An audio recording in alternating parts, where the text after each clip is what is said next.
Quick question. If you were the only awakened on Earth, would you take the hero route, the villain route, or maybe the anti-hero route? Let me know the answer in the comments below.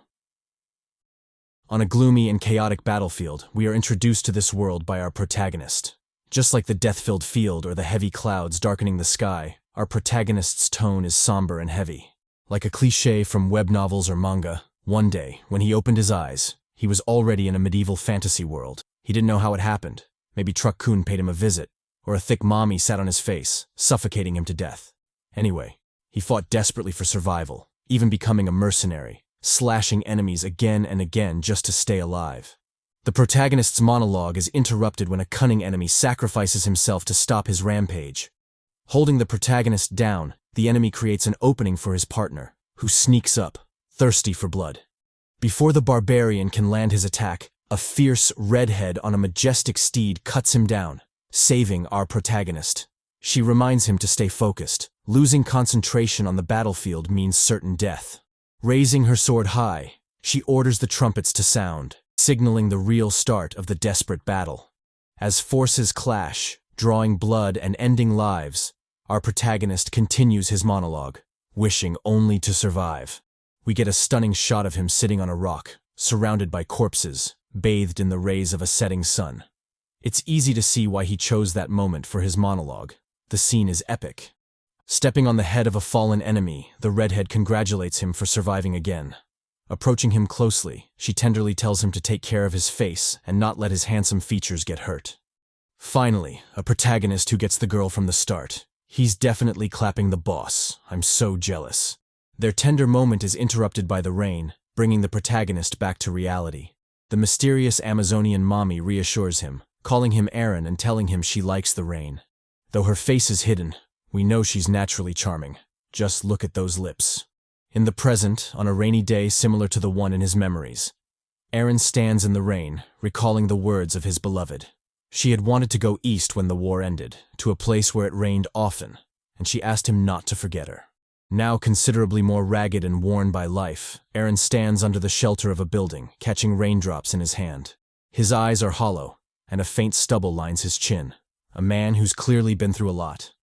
His moment of reflection is cut short by a loud whistle, and the culprit shouts at the marching guards, instructing them to catch an escaped criminal. Two men, one with brown hair, the other with black, join Aaron under the shelter, calling him captain. Aaron asks where the other members are, and they tell him they're on their way. The brown-haired man expresses surprise that the gentle Hans caused such a big incident, while the black-haired man scoffs, saying he always knew Hans was trouble. He suggests that Hans, being a mage, probably signed a contract with a demon. At the mention of demons, Aaron pauses to think. The brown-haired man ignores the accusation and teases the black-haired man, saying he's just mad that Hans took the title of most handsome. The black-haired man argues that the title is still his. No one took it away. Tired of their bickering, Aaron walks away, leaving the two idiots to their argument. Watching him go, the brown-haired man jokes that Hans's new nickname should be Hans, who's handsome even if only his head is left. Ignoring them, Aaron reflects that Hans would probably be hanged if caught. At the Casertic Outer Fortress Guard headquarters, Aaron meets with Manuel, the guard commander. The chubby, scheming man asks why Aaron is late, and Aaron replies that he overslept.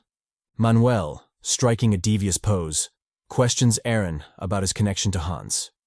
Through a flashback, we learn that Aaron and Hans were once close. Hans used to call him brother, and they remained friendly even when Hans entered the Magic Academy. But Aaron downplays their relationship, saying they barely exchanged greetings. Walking closer, Manuel tells Aaron that the incident isn't simple. It involves a lord's daughter, and Hans stole something he shouldn't have. Looks like Hans is a lady killer too, stealing a noble's daughter. This story is full of rogues. Tapping Aaron on the arm, Manuel informs him that capturing Hans would please the Lord. Manuel may be a short king, but we've got to show some love for him. He knows how to play the game. Switching to a more intense tone, Manuel warns Aaron that Hans must be brought in dead or alive. Aaron agrees to do his best, though he silently laments that, because of Hans, he might lose his own head if things go south. Brownhair calls out, announcing that Casertic Outer Fortress Guard Unit 4 has assembled. The full squad is revealed, and as expected, They look like a mismatched bunch, clumsy yet dangerous. The squad marches through the slums of District 7, enduring the rain. Blackhair grumbles about how filthy the place is, doubting Hans would hide there. Brownhair agrees, joking that Hans has a weak stomach and would be running around looking for a toilet in this mess. Having heard enough, Aaron turns to them with a menacing look, warning them to shut their mouths. He's tired of medieval guys talking about drinks when their lives are on the line. Spotting a suspicious figure sitting in an alley, Aaron instructs him to remove his hood for identification, his hand on the hilt of his sword. The hooded figure laughs menacingly, calling Aaron by name and preparing for a reunion. Before he can say more, Aaron clocks him in the jaw, sending him crashing into the mud. In a chilling tone, Aaron asks if the figure was the one causing trouble. The figure, confused, says he's just a herbalist reporting a theft. Aaron, realizing his mistake, casually remarks that he looked familiar. The herbalist, now aggrieved, curses about the shitty day he's having. First, his herbs were stolen, and now the guards are hitting him. He wonders why someone would steal his stash of grimroot, a common plant. Aaron, sensing something suspicious, asks which way the thief went. We fast forward to a lone figure leaning against an alley wall, panting and bleeding. Wincing in pain, the figure is startled when Aaron's voice calls out from behind. Standing tall, Aaron asks why Hans, who always kept things clean, had cut off his own hand. Telling him it's over, Aaron instructs Hans to surrender while he's still being nice. But Hans isn't giving up. Chanting a spell, he conjures a massive water ball from the rain-soaked ground. Aaron curses at the sight, shocked by the size of the magic. Apologizing, Hans attacks, sending the water ball hurtling toward Aaron. Aaron barely holds his ground, but Hans prepares another spell, conjuring an even larger water ball. Fed up, Aaron charges forward with blinding speed, closing the distance to engage Hans in close combat. Hans, shocked, rushes to finish his spell, but Aaron clocks him again, canceling the magic. With a menacing look, Aaron swings his sword, ready to end Hans's life. Powerless, Hans sheds a tear, calling Aaron brother one last time. Hearing the word brother, Aaron stops, leaving only a shallow wound across Hans's neck. Hans asks if Aaron will spare him, but Aaron ignores the question, checking for a demon's mark near Hans's heart. Finding none, he asks why Hans did something so stupid without being a demon's minion. Hans replies that it's hard to explain now, but someday Aaron will understand. Frustrated, Aaron sighs. He pours a healing potion on Hans's wounds, eliciting a scream, and tells him to follow. As they walk, Aaron reflects on whether losing a hand is punishment enough for Hans's crimes. Ultimately, he concludes it's not up to him. This medieval world deals only in guilt or innocence. At the secret passage, Aaron tells Hans to get lost. Hans starts to speak, but Aaron cuts him off with a punch to the face. With a menacing gaze, he tells Hans to get into the hole and disappear. Hans, gathering himself, expresses his thanks, calling Aaron brother again. As Hans walks away, Aaron reminds him not to call him that. We learn that in the small fortress of the Kasserdik eastern frontier, Hans completely disappeared. The handsome Hans, the kind Hans, the friendly Hans. Those were all names people used to call him. The scene shows a woman carrying her laundry back to the house, enjoying the morning sunshine. A gentle breeze, however, sweeps her underwear away. As she helplessly watches it fly off, we are informed that all those nicknames were used to describe Kasserdik's ladies' underwear thief. Turns out, Hans was a serial pervert, stealing women's underwear. What a down-bad man of culture. In this medieval world, where cleanliness, law, and ethics are utterly primitive, our protagonist is a guard captain, doing his best to survive in this damned chaotic world. Brownhead smacked the table, cursing Hans, the panty-stealing bastard. His anger was palpable as he wondered where the hell Hans had disappeared to. He wasn't alone. The full squad was back together again, as mismatched as ever. Blackhead, whose real name turned out to be Kale, bore the title Previous Handsome Man, and was just as frustrated, irritated by their inability to locate Hans, even after they'd turned the entire fortress upside down. Brig, the newest member of the squad and carrying the nickname Youngest, chimed in, speculating that Hans, being a mage, must have used his magic to create some sort of gateway. Poole, the fourth member and known as Snake Eyes, mocked the idea, scoffing that if magic were all-powerful, they wouldn't even need their arms. His sharp, angry tone cut through Briggs' suggestion like a knife. The squad's banter was interrupted by the fifth and final member, Carter, better known as Sleepyhead. With sunken eyes and an exhausted look, he pleaded with them to keep it down, claiming he hadn't slept for days, thanks to Hans the pervert, and that he might die if he didn't get some rest soon. Brownhead sighed helplessly at Sleepyhead's exaggeration, calmly telling him there was no way he'd die from lack of sleep. Snake Eyes, however, begged to differ. He remarked that if anyone could die from it, it would be Sleepyhead, and the rest of the squad agreed. They even brought up Sleepyhead's notorious past as proof, mentioning how he'd thrown up just the day before from being so sleep-deprived. Fed up with the conversation, Brownhead declared that the search for Hans was officially over and told everyone to get some rest. We learn that his real name is Vermin, and he's unofficially known as Second Place, a title he likely gave himself. As the scene transitioned to our Chad, their conversation lingered, with the squad speculating whether it was their captain, Aaron, top dog, and leader of Unit 4, who had helped Hans escape. In Manuel's office, Aaron stood obediently in front of a mysterious figure. Lighting his cigar, the figure introduced himself as William. Aaron, visibly anxious, knew who this man was.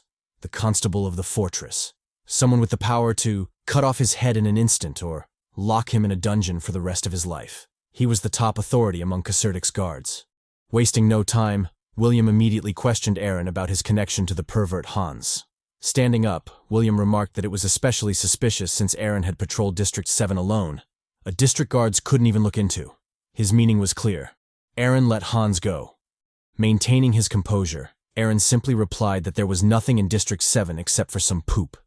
His response was equally cryptic. "Do you have proof?" The two men locked eyes, silently challenging each other. Breaking the tension, William called out to Manuel, the scheming bastard, causing the short king to nearly jump out of his skin, his aristocratic wig flying off. William, clearly unimpressed, casually noted how good the cigars tasted, sarcastically praising Manuel for affording them on his meager salary. Manuel, catching on to the insinuation, quickly claimed they were a gift from a distant relative. Growing more serious, William asked if Manuel had stolen or embezzled them. The short king, tripping over himself, vehemently denied the accusation. William, his aura suffocating the room, reminded them that anyone living in that castle who committed a crime or helped someone else do so would die by his hands. To make his point, he used Aaron's armor as an ashtray, putting out his cigar while leaving a clear message: "I'm watching you." Aaron, nonchalantly brushing off the burn marks, plastered on a fake smile and told William he'd keep that in mind. The scene shifted to the castle streets, where the evening sunset bathed everything in a beautiful golden light. Our boy Aaron, still irritated by the whole ordeal, cursed the damned Middle Ages and its lack of human rights. Despite his frustration, he couldn't help but think Hans might have actually escaped. His train of thought was interrupted by a shrill scream coming from a nearby alley. In the alley, a ruffian held a woman in his arms, commenting on her beauty and suggesting that he might stay a little longer to dip his chip in the sauce. The woman, Henna, owner of the Laughing Rabbit Inn, was having none of it. She demanded the thug let her go, but her words only made the ruffians laugh louder. A redhead with soon-to-be clapped by MC syndrome sarcastically told the ruffian to be gentle with Henna, reminding him that they were new to the village and just wanted to make some local friends, the kind that shared a bed.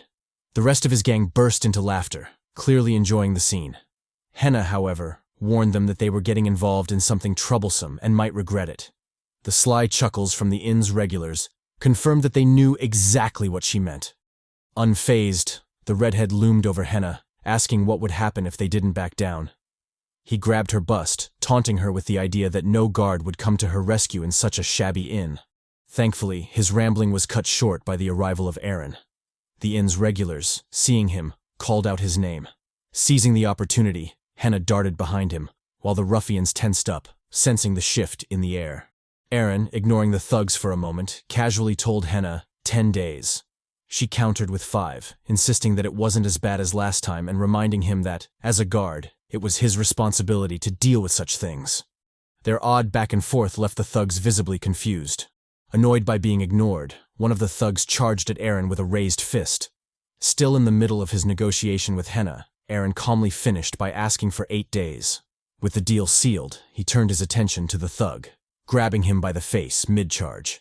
Eren quipped about the thug's foul medieval talking habit, before yeeting him across the room, crashing him into his fellow ruffians. Eren, now in demon mode, declared it was time to educate the ruffians. The redhead, finally realizing what he'd gotten himself into, broke out in a sweat. The inn's regulars, anticipating the beatdown, cheered and ordered more beer, eager for the show. They were all followers of Eren, the rogue captain of Kaserdik's guards, and they knew what was coming. Eren, after delivering a barrage of punches and kicks, commented that there were no bad medieval people, just those who needed to be beaten up. With a final charged punch, he pinned the redhead to the ground, ending the fight. As the locals cheered, ordering more drinks, Eren wondered if he should give them a lesson too. But before he could decide, the redhead, in a desperate move, tried to unsheath his axe for a sneak attack. Eren, his gaze icy, asked if he really wanted to go that route. The redhead, sensing the danger, immediately gave up any thoughts of resistance. With that, Eren clocked out for the day. Later that night, as he slept, memories of his past flooded in. We saw the moment he was reincarnated into this world, lost and confused. His saviors had given him the name Eren. The scene shifted to a city in flames, where a woman, a fierce Amazonian mommy, smiled warmly at him, even in her dying moments, urging him to escape and live on. Startled awake from his nightmare, Eren drew his sword. His breath labored, his emotions raw. Whatever had happened in the past had left deep scars, but that story would have to wait. The next morning, Eren, still troubled by the events of the previous night, diligently swung his sword. It had been 6 years since he found himself in this world, and he wondered just how much longer he'd have to keep up his routine. His solitary practice was interrupted by the arrival of a mysterious man. Watching from a distance, the man clapped slowly, commenting on Eren's swordsmanship. "No frills," he said, "just pure skill." He remarked that he hadn't expected to find such a proficient swordsman at the border of Kasserdik. His voice carried a mix of surprise and curiosity. Eren turned to face him, his eyes quickly taking in the details. The man's armor bore the symbol of the Fenner family, a well-known and noble house. At his waist, a spiral rapier hung, its ornate design marking him as no ordinary traveler. The realization hit Eren instantly. The bastard standing before him was a knight.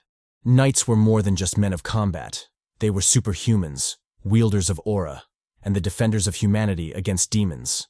The knight standing before Eren was one of these elite warriors, likely from the distant Bolt Fortress.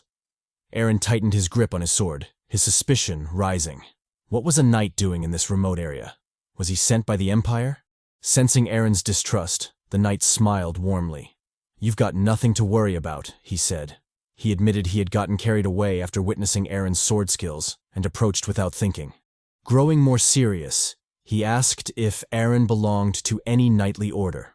Before Eren could respond, a loud voice called out, addressing the knight by name. Ben. Approaching them with her long hair flowing in the wind was the beautiful and graceful Vivian Fulputz, daughter of the Lord of Kasserdik. Flashing a bashful smile, she lightly scolded Ben for leaving her behind, despite being her escort. Noticing the conversation, she quickly apologized for interrupting. Following protocol, Eren knelt before her and introduced himself as Captain of Squad 4. With a formal salute, he cut a striking figure, majestic and silent in his riz.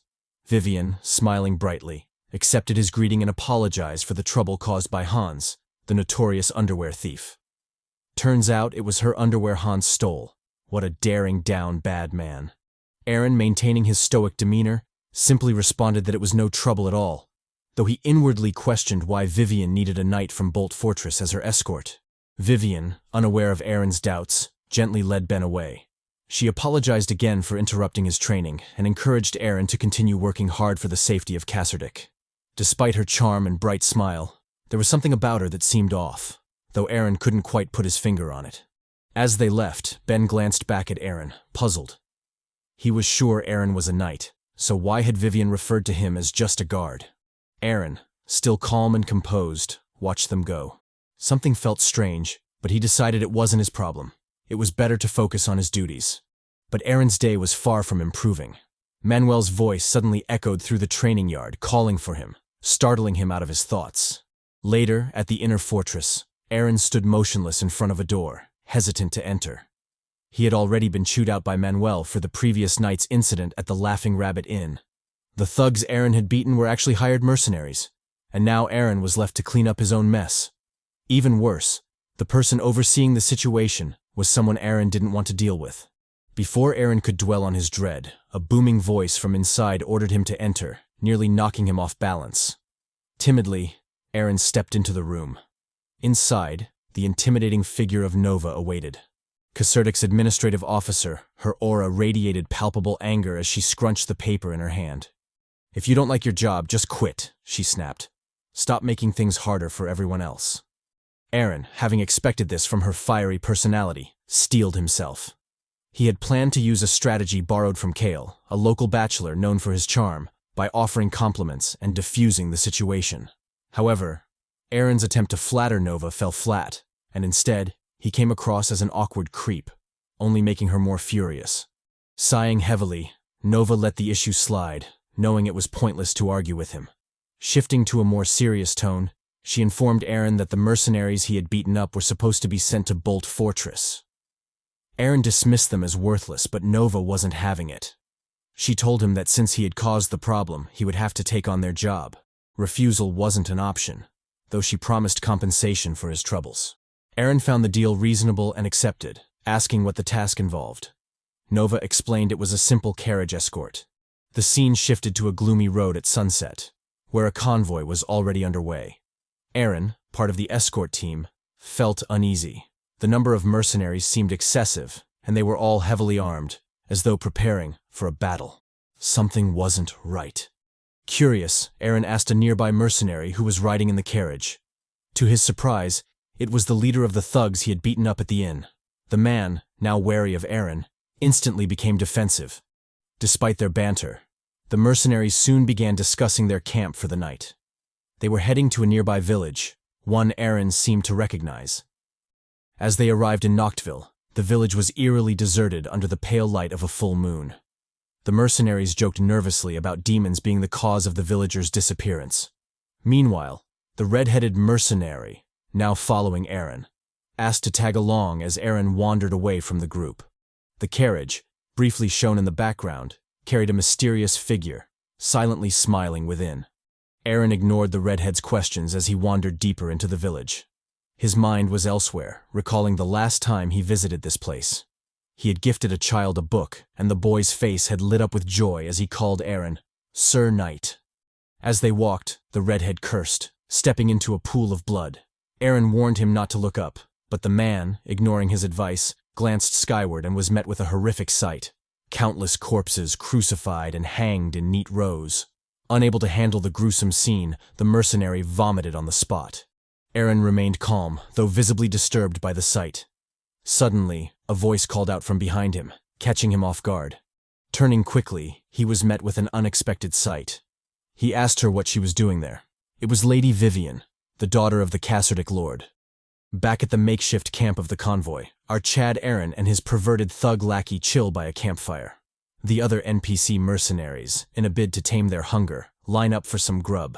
The same kind those MCs from isekai mangas always claim tastes amazing, even though we all know food in the Middle Ages wasn't that good. But hey, those MCs get hella bitches, so what do I know? Anyway, there's chatter among the mercenaries, who are marveling at the amount of meat in the stew, clearly a first for them. One of them comments that if the food had been awful, he would have deserted immediately. The pervy thug comments on how laid back the mercenaries seem, wondering how they could still eat after seeing the corpses. He's curious, however, about who could have done something so vile to the villagers. His musings are interrupted by a mysterious figure walking up to them. He answers the pervy thug's question, saying it was a sacrifice. The mysterious man, who I'll call Teabag from now on, further explains that what they found was a ritual where humans were offered to demons as sacrifices. Sitting down by the campfire, Teabag, noticing our Chad hadn't eaten anything, offers him some wine. Aaron, however, rejects the offer, saying alcohol dulled his senses. Teabag, accepting the rejection, offers the wine to the pervy thug, and as expected, the guy immediately accepts. He's not one to turn down a free drink. Aaron, nonchalantly watching their interaction, warns the pervy thug, telling him he'd kill him if he threw up. Teabag, finally sharing his name, introduces himself as John, the leader of the convoy. He notes the duo's unfamiliar faces and asks if they're mercenaries. Our boy denies this, saying he's only there for a part-time job. Teabag, not wanting to pry, changes the topic and advises the duo to eat well and get plenty of sleep. He believes the trip won't be as peaceful as they expect, which greatly shocks the pervy thug. Before he can clarify, their attention is drawn to the distant figure of Lady Vivian and her guards. The mercenaries, enchanted by her beauty, comment on her nickname, the Flower of the East. The pervy thug, as expected of someone down bad, adds that he'd seen her earlier, and she was a hell of a mommy. Teabag replies that he already had a feeling this wasn't an ordinary escort mission, but even he didn't expect to see a lady and her knight there.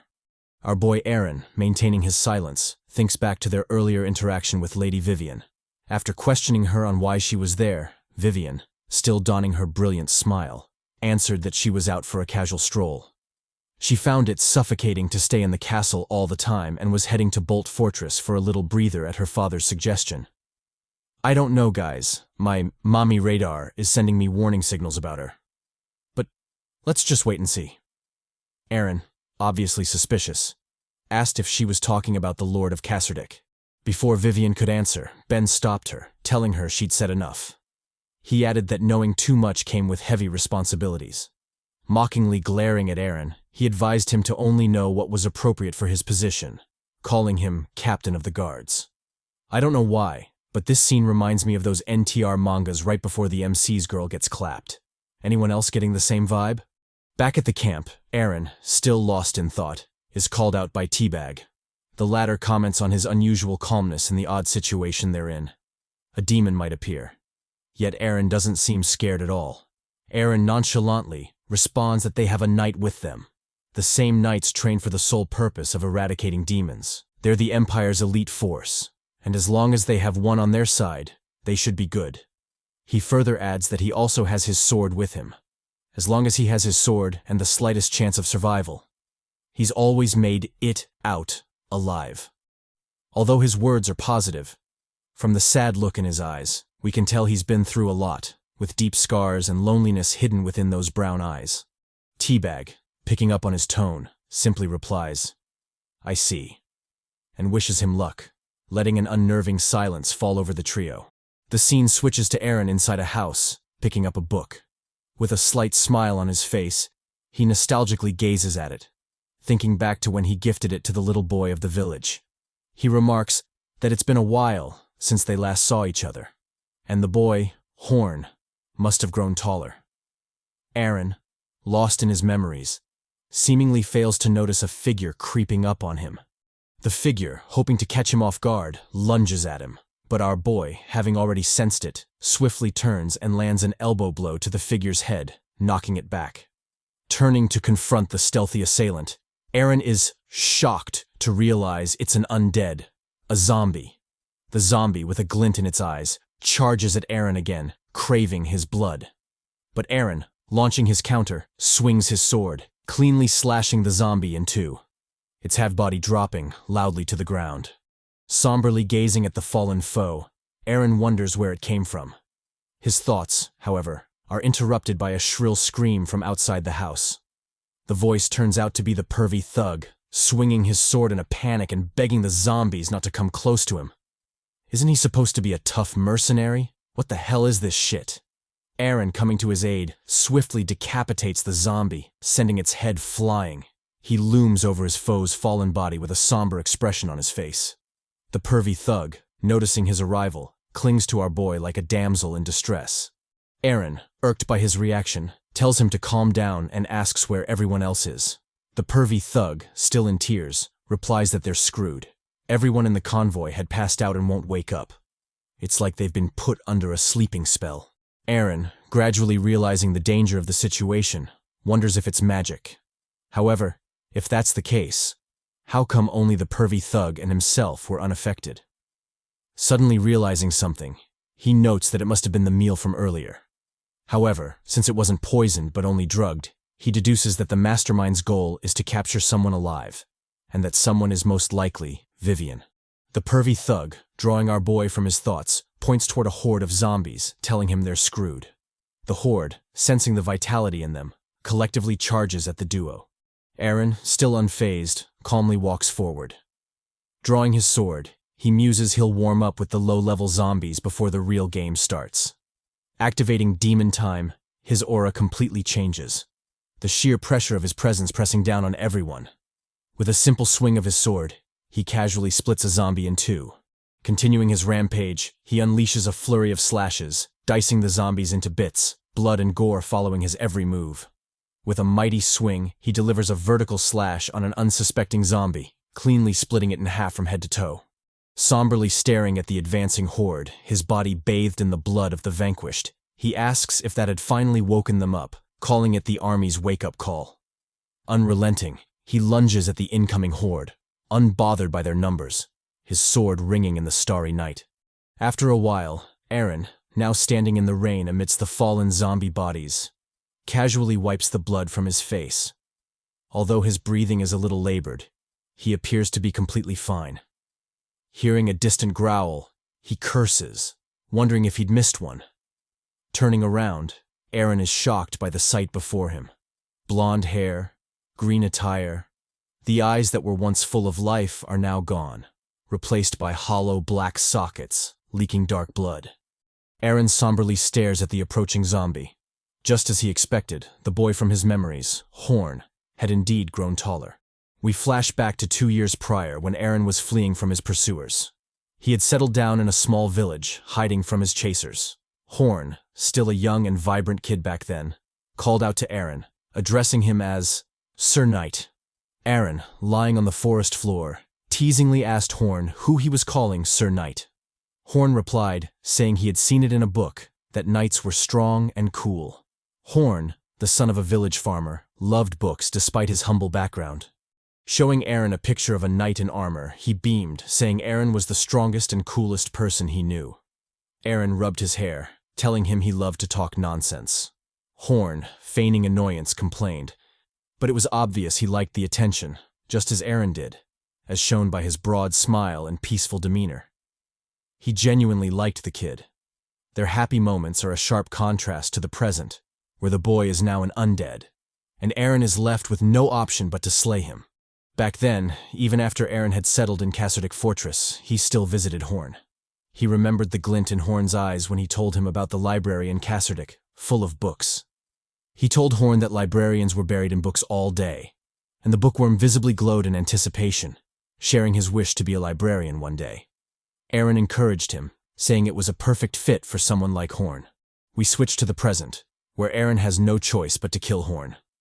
As he readies his sword, he reflects on how some believe demons feed on human fear. His sword, although mighty enough to cause a powerful gust of wind, falls short of reaching the kid. His labored expression clearly indicates his troubled mindset and the unfair choice he's forced to make. He flashes back to a time when Horn came to him bruised. Aaron had asked what happened, and Horn replied that his father had beaten him for expressing his wish to become a librarian. The angry father had insisted that a farmer's son could only be a farmer. The incident had deeply hurt Horn, who had cried uncontrollably, and all Aaron could do was watch. Aaron knows people's beliefs are wrong. Demons don't feed on fear, they feast on despair. Dropping his sword, Aaron hugs Horn. Holding the undead boy tightly, he tells him he was never a knight. His hand rests on Horn's head, just as it did back then. As he pulls the boy closer, he says he was just a fortress guard. With that, he snaps Horn's neck, peacefully ending his life. As the boy's undead hands drop motionlessly to the side, Aaron continues to hold him, overwhelmed by sorrow.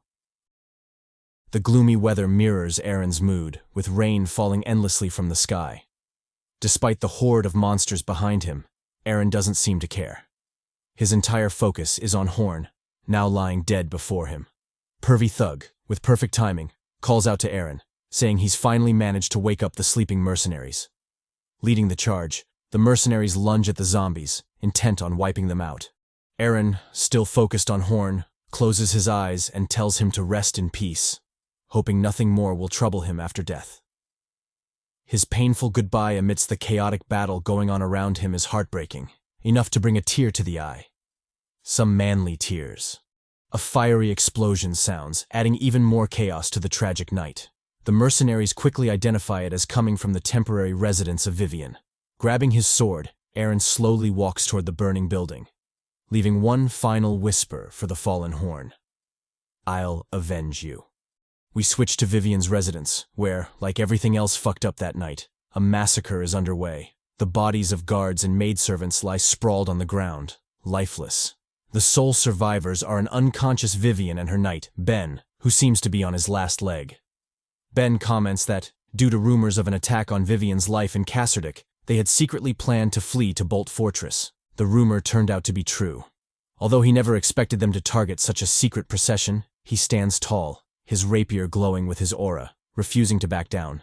He quips that holding a sword to protect a lady is part of the happiness and romance of being a knight, even if the opponent is a vile demon. Staring resolutely at the demon, he warns it to step back. The demon, grinning sadistically, remarks that Ben is a knight who likes to yap. Catching on to Ben's scheme, the demon informs him that while he's trying to buy time to heal by talking so much, he shouldn't get his hopes up. The dagger Ben was stabbed with was coated in a vicious poison, and the stew they ate was also laced with poison. The effects should already be showing, and Ben's mind must be foggy by now. Mocking Ben, the demon asks if he really thought he stood a chance of survival.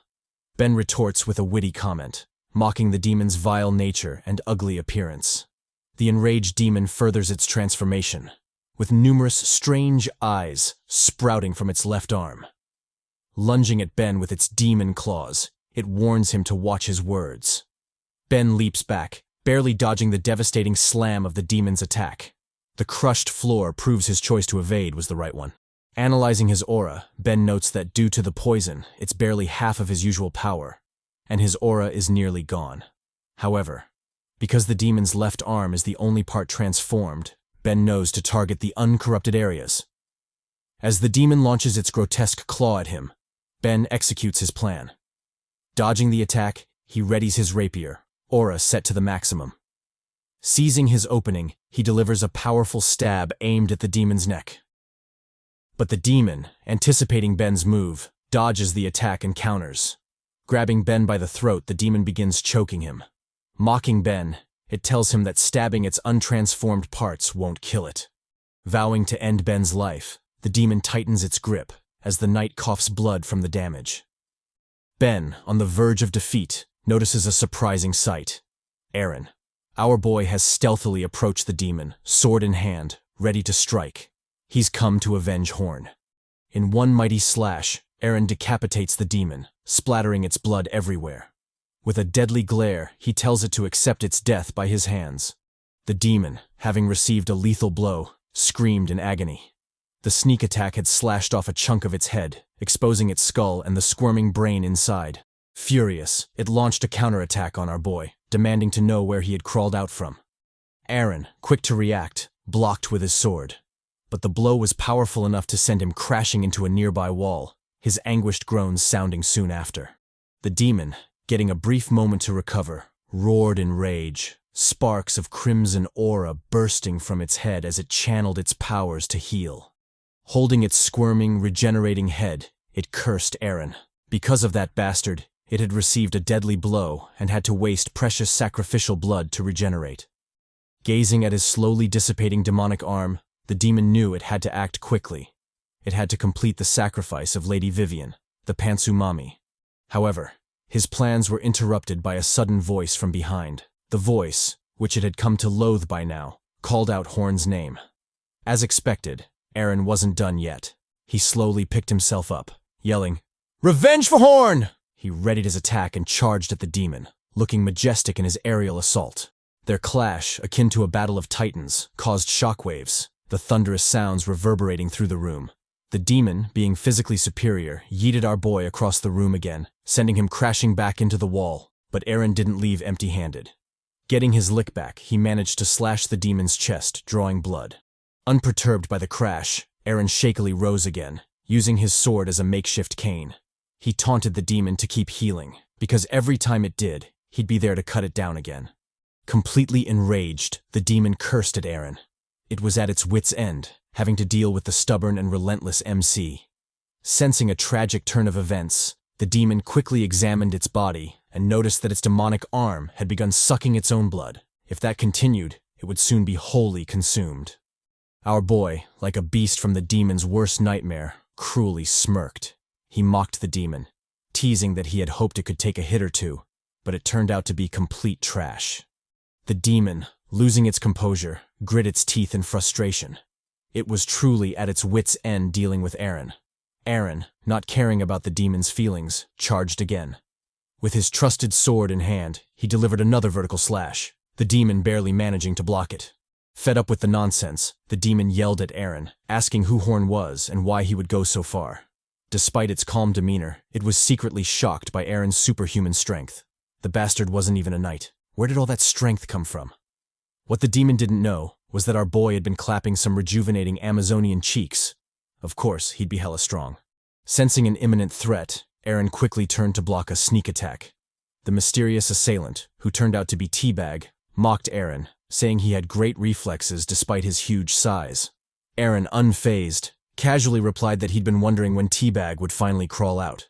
Teabag, maintaining his mocking tone, replied that Aaron was sharp too, apart from being all brawn, of course.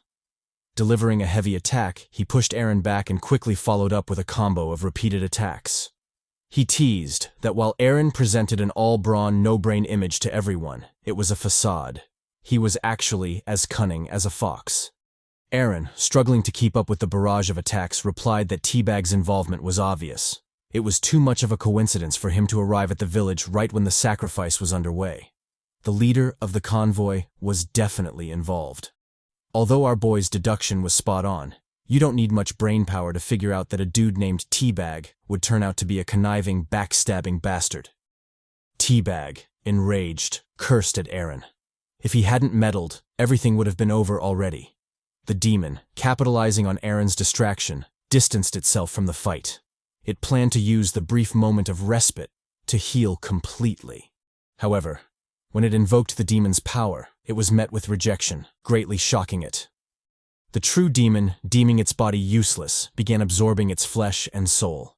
Despite the demon's screams of pain and promises to offer more sacrifices, the true demon ignored it all, determined to consume it entirely. It had lost interest in the mediocre sacrifice the redhead demon could offer, having already found a more suitable replacement. Back to the fight between Aaron and Teabag, a shift finally occurred. Aaron lost his sword. Furious at the cheap, broken weapon, Aaron wondered if it had been damaged while fighting the demon. Teabag, ever the slimy bastard, didn't miss the golden opportunity. Drawing his dagger, he eagerly moved to end the fight. Shouting for Aaron to die, he stabbed at him, but Aaron, unfazed by the broken sword, clocked him straight in the face with the pommel of the weapon, delivering a devastating blow. Teabag, left reeling, cursed as he dropped to the ground unconscious, lamenting how everything had gone to hell because of Aaron. Aaron, completely exhausted, gazed at the last opponent standing. With a somber expression, he mocked the redhead demon, teasing that eventually it too had been devoured. True to his words, a bizarre-looking demon now stood before him. Its grotesque form was enough to leave someone sleepless for nights. The demon, sporting a toothy grin, called out to Aaron. With its flesh squirming and vile aura radiating, it taunted him, demanding an answer. It desired to possess him and challenged Aaron, asking what he could do about it. It noted that Aaron didn't even have the strength to swing his sword, and, not being a knight, how could he possibly fight his inevitable demise? Aaron silently stared at the demon, unfazed by its words. With a resolute expression, he dropped his broken sword and charged at it. Getting close, he jumped onto the giant abomination. Noting its disgusting huge eyes, our boy opted for the most barbaric approach. He opened his mouth wide and bit a chunk out of the demon's eye, tearing and chewing on its flesh. The demon, amused by Aaron's actions, laughed maniacally, ignoring him as he feasted on its flesh. It deemed Aaron's desperate attempt impressive. Aaron, having lost himself in rage, blacked out for a moment. When he came to, he was greeted by a distant yet familiar sight of two people arguing. As his vision cleared, he recognized them as Gladiator Golgai and Gambler Wei. Also present were the mysterious red-hooded mage, Mommy Avery, and the gorgeous redhead Amazonian mommy from the start of the manhwa. And, just as I predicted, she's hella beautiful. The Amazonian mommy, breaking up the fight, instructed Wei to give back the money to Golgai. From the bright smile on her face, it was obvious this was a regular occurrence. A much younger Aaron was also present, gazing fondly at the strange group. They were his comrades from his mercenary days. Feeling a gentle tap on his shoulder, Aaron turned to see a blonde Chad calling out to him. The hunk, who hadn't missed chess day, was in a tragic state, his back riddled with swords and arrows. He reminded Aaron that he had to survive at all costs. The nostalgic scene suddenly changed, everything engulfed in furious flames. All of Aaron's comrades lay dead on the ground, their blood painting it red. He sat alone amidst the chaos, the only unlucky survivor. The eye demon, likely the cause of the hallucination, opened its grotesque eye, marveling at how delicious Aaron's despair tasted. Its nasty mental chains wrapped around our boy. Sometime later, Aaron startled awake, his lips still bloody from his earlier feast. Ben, who had been MIA throughout the desperate fight with the demon, was now present. He acknowledged our boy, asking if he was back to his senses. Aaron, staring at the useless knight, expressed surprise that he was still alive. Ben, returning the jab, said it was Aaron who should be dead, considering how weak his presence had become as he slept. However, Aaron ignored his words, focusing more on how perfectly fine his body seemed despite the grueling battle he'd just been through. Pulling Aaron from his thoughts, Ben informed him that he had found him unconscious when he woke up, but the red-headed demon, now looking completely drained, was lying next to him. With a cautious look, he asked Aaron if that was his doing. Aaron, ignoring the missing pieces of his memory for the moment, got up from the floor. He replied that he had lost most of his memories of the fight, but it didn't matter. So long as the demon was dead, the method was irrelevant. Turning attention to the sleeping pantsu Mammy Vivian, Aaron asked Ben what her connection was to the demons for them to target her. Moreover, she looked like she didn't even know what had gone down, just sleeping comfortably. Ben, with his usual fake smile, replied that it wasn't his business. Aaron, not wanting to pry, quickly dropped the issue. Taking on a more serious tone, Ben expressed his gratitude to Aaron, saying they were deeply indebted to him. Showing his sincerity, he formally introduced himself and thanked our boy, the guard captain. Aaron, stretching his sore muscles, casually replied, "No worries." We skipped to a funeral procession for the unfortunate villagers. Our boy, also in attendance, was lost in his memories, reflecting on how the pagans had sacrificed an entire village to summon the demon. All of it just to kill Pantsu Vivian. Taking a moment to gaze at the burning pyres and horn, Aaron thought about how surreal it all seemed. Turning away, he left the funeral, finding the smell it gave off unusual. After the cremation, we learned that the convoy turned back and returned to Kasserdik. They also agreed to let Ben take credit for defeating the demon. Since only the two of them witnessed it, it wasn't hard to arrange. Besides, this worked out in Aaron's favor because if people found out he had been in contact with a demon, high-ranking church officials would likely investigate, spiraling the situation out of control. All in all, our boy survived and would be properly compensated. That was all that mattered. Somehow, the pervy thug, who Aaron thought had died, also managed to stay alive. Apparently, the bastard had hidden under a heap of bodies, barely clinging to life. He was more persistent than Aaron had thought. Aaron assumed that would be the end of the mercenary substitute mission, but fate had other plans. We cut to him standing before a mirror, horrified by what he saw. Cursing, he wondered what the hell was happening to him. On his chest, a single demonic eye had emerged, its iris radiating a deadly aura. The eye, fully awakened from its slumber, casually greeted our boy, asking how he'd been. Terrified, Aaron screamed. Without hesitation, he drew his dagger and stabbed at the eye, ready to end it all. The eye, however, easily blocked the attack, mocking him to try harder. Enraged, Aaron yelled for it to shut up. With his dagger in hand, he repeatedly stabbed at the eye, determined to destroy it. His fervent attempt caused a lot of damage and noise, puzzling the bunny mommy downstairs. We skip ahead to find our boy gassed out on the bed, having given up on his futile efforts. Resigned to his fate, he asked the eye what it was, wondering if it was the demon from earlier. The eye replied, saying that's what the ignorant called it. Aaron, frustrated, guessed that the eye must have latched onto him when he feasted on the demon's flesh. He also blamed his memory loss on the eye. The demonic eye corrected him, saying it was taking over Aaron's body by its own will, not Aaron's. Enraged, Aaron told it to F off, threatening to skin the flesh around it if it didn't comply. The demonic eye told him to relax, explaining that the process of transferring hosts took time. Intrigued by the possibility of escape, Aaron eagerly asked how long it would take. The demon answered, 100 years, completely enraging our boy. Casually blocking another of Aaron's stabs, the eye told him it wasn't so bad having it around. To prove its greatness, it channeled and unleashed its power, radiating a crimson aura. Under its influence, sword aura burst from Aaron's blade, greatly shocking him. Startled by the majestic aura, he immediately recognized it as Knight's sword aura, a power solely possessed by knights. But what did a demon have to do with that? Before he could think too much, the aura swiftly dissipated. The eye, taking the chance to brag, asked if Aaron had seen its potential. Despite its big words, the creature looked completely spent, its eye rolling back from exhaustion. Aaron, perplexed by the turn of events, called it a complete weakling. One bust, and it was done. Total trash. Before he could dwell on it, a loud voice called out, startling him. Quickly covering himself like a shy maiden, Aaron decided to hide the demonic eye from Henna, the bunny mommy. He'd be screwed if she saw it. Henna called out again, telling him he had a visitor. The Kesserdic Catholic monastery was looking for him. The emissary, having run out of patience, or maybe just because he's an asshole, shoved Henna, the bunny mommy, aside, opting to find Aaron himself. With a pompous attitude, he shouted at Aaron, chastising him for hesitating when summoned by a noble. With a cocky and very punchable face, he yelled, informing Aaron that Sir Ben was looking for him.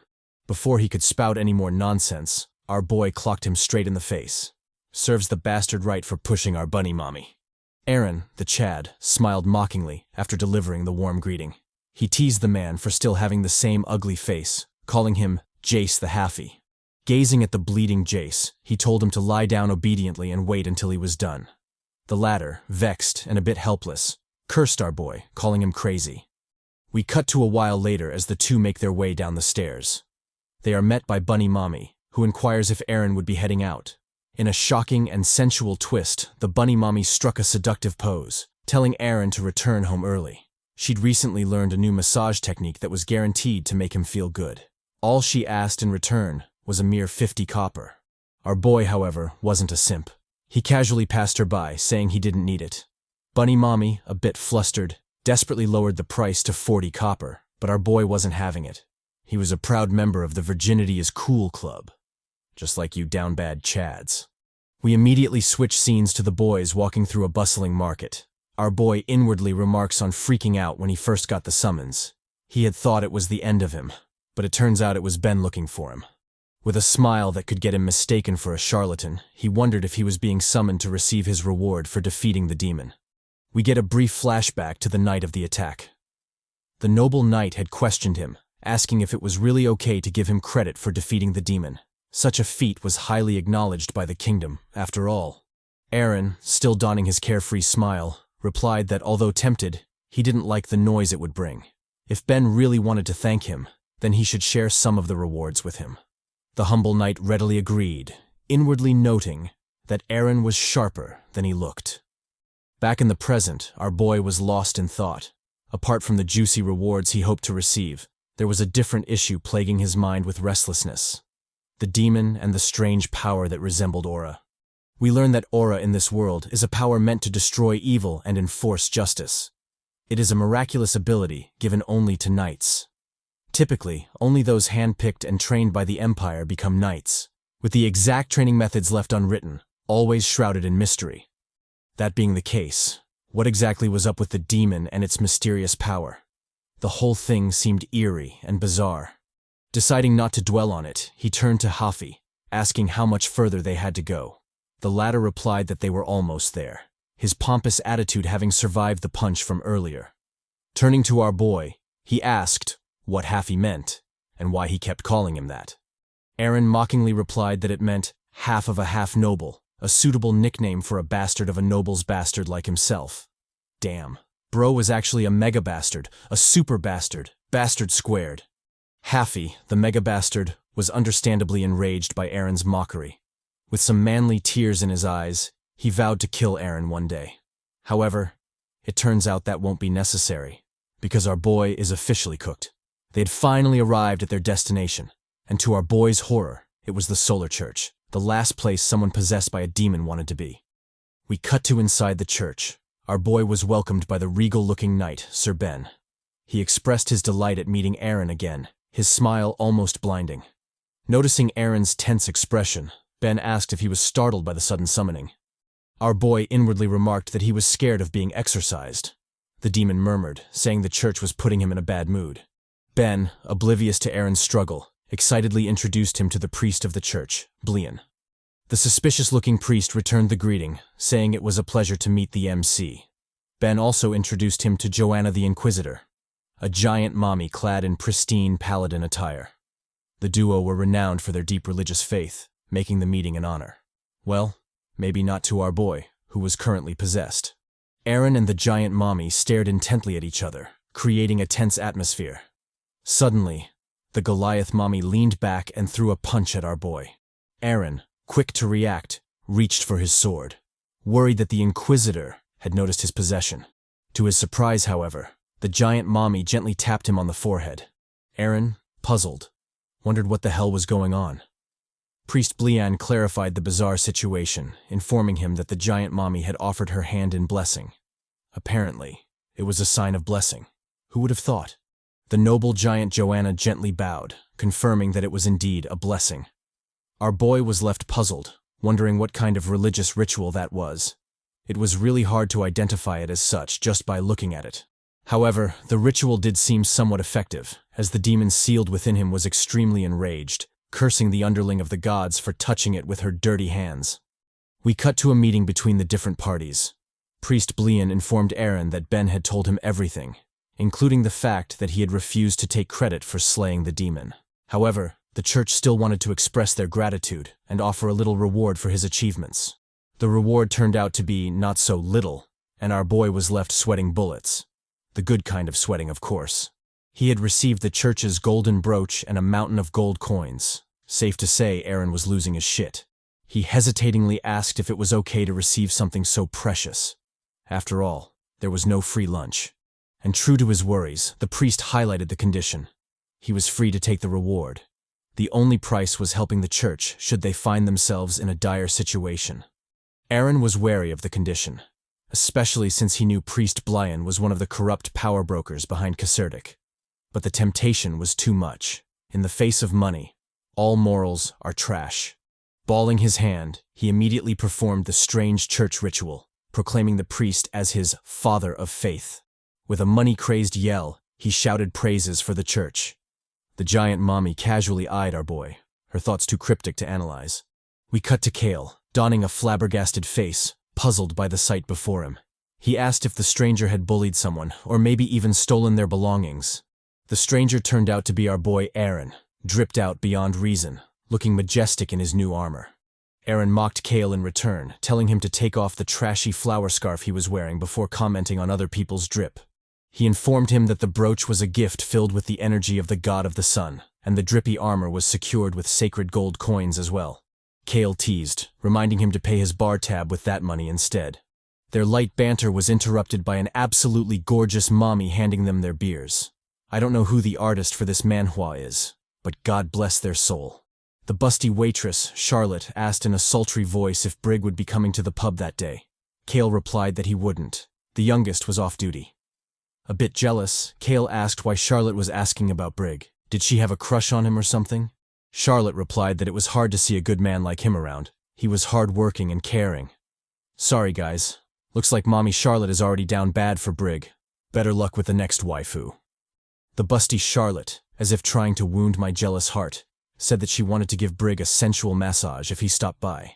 Aaron, picking up on that, finally realized who'd taught Henna the bunny mommy such naughty things.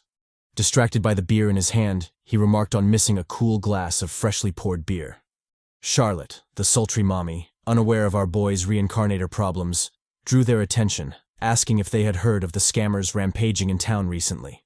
From the boys' shocked expressions, it was clear this was the first time they'd heard about it. The sultry mommy went on to explain that in the Sick Mermaid Inn, a lot of outsiders had recently been staying there, and as expected, a lot of gambling naturally took place. In that gambling haven, a little girl was dominating the dice rolls. We see someone resembling the pervert lackey, losing his shit. Sweating bullets, he asked how it was possible for the opponent to roll a 6-5 times, yelling that it was a scam.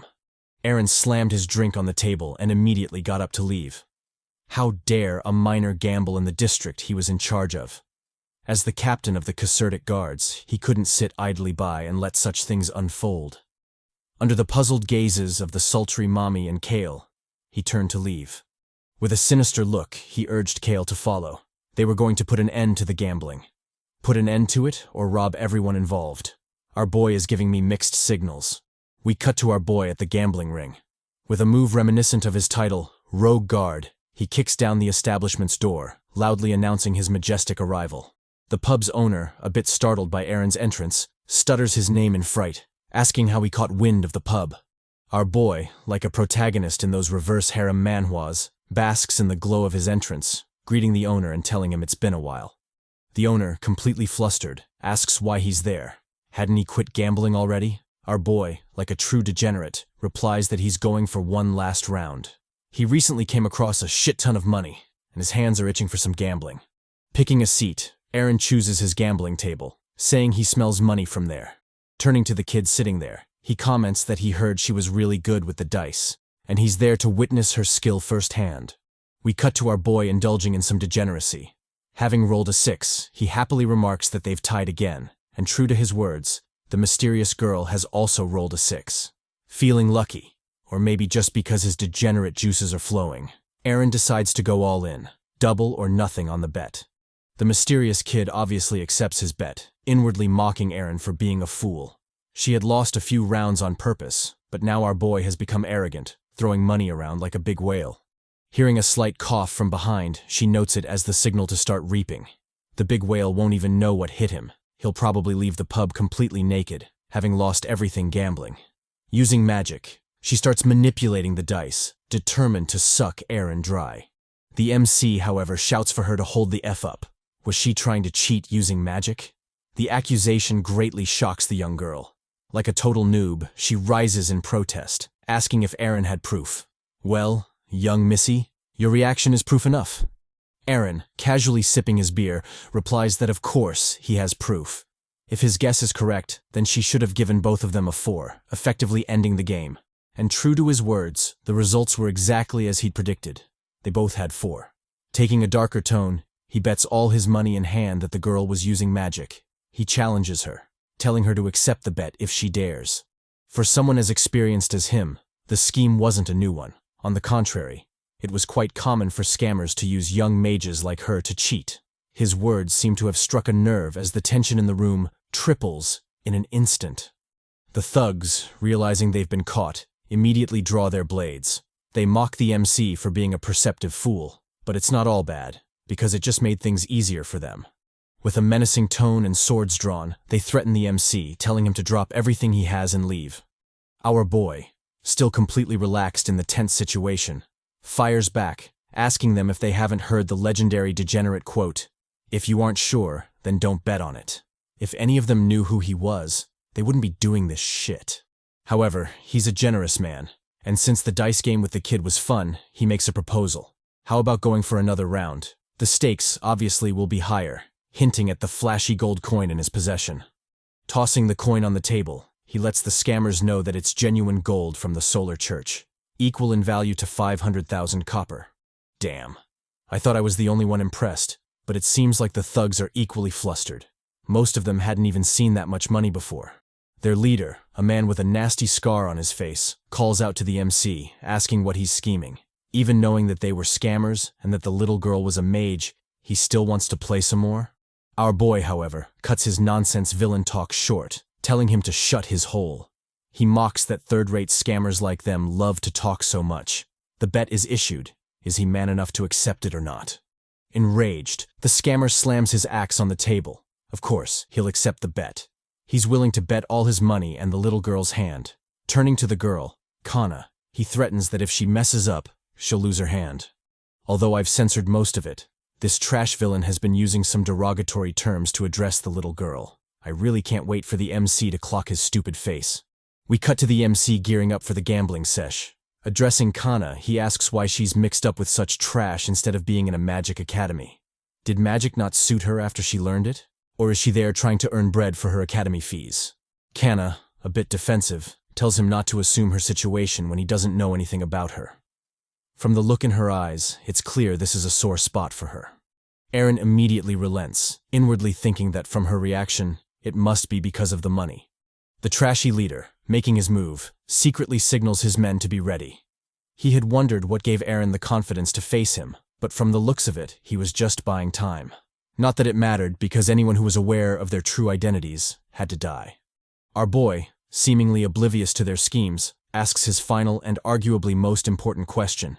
Could she make beer cold with magic? Kana, a bit taken aback, replies that she could. It's basic ice magic after all. But why was he asking that random question now of all times? Eren, however, doesn't reply. There's a devious smile on his face. Looks like some of his Reincarnator problems are about to be solved. Delighted by the news, he smiles broadly, telling Kana she's passed the assessment. Before the puzzled thugs can figure out what he's on about, our boy swiftly yeets their leader in the face, knocking him back. What follows is a beautiful symphony of violence and carnage, and surprisingly, a bit of lore about the dice game. Imagine getting your ass whooped while your attacker is giving a lecture. Poor thugs. I almost feel sorry for them. The dice game is one where 2 dice are shaken in a cup, and when the 2 numbers are added up, the person with the highest last digit wins. This is also called the warrior's bet. And like a warrior, our boy clocks the hell out of a thug that tries to stab him, sending the bastard flying with his punch. In the game of dice, they say that a person who is followed by the Mune will never lose.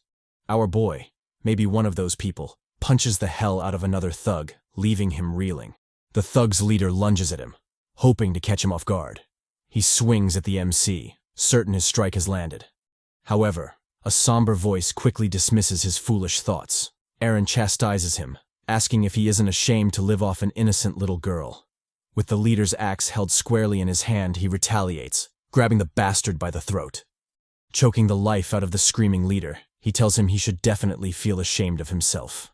One of the lackeys, capitalizing on the MC's distraction, uses a skill to sneak up on him. With his dagger raised, he lunges in for a sneak attack. Eren, however, isn't fazed by this pathetic attempt. Acting quickly, he uses the leader as a human shield, letting him take the hit instead. Mocking the assailant, he calls him brave. He had decided to die with his friend rather than live alone in shame. Grabbing him by the face, he feeds the bastard a series of knuckle sandwiches. Kana, watching from the sidelines, is shocked, wondering how it's possible for one man to defeat all those thugs. Not gonna lie, our boy is looking hella rizzed out right now. Kale, finally showing himself, teases Eren for always getting into fights whenever he gambles. He informs the MC that one of the assailants was a famous assassin wanted by the town next to theirs. Our boy, however, isn't the least bit interested in that. He has more pressing things in mind. Approaching Kana, he jokingly calls her Fridge Girl. The girl, however, is horrified, begging for her life to be spared.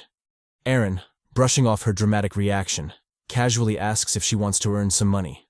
If she can make him a cold glass of beer daily, then he'll introduce her to a job that guarantees she makes enough bread for her academy fees.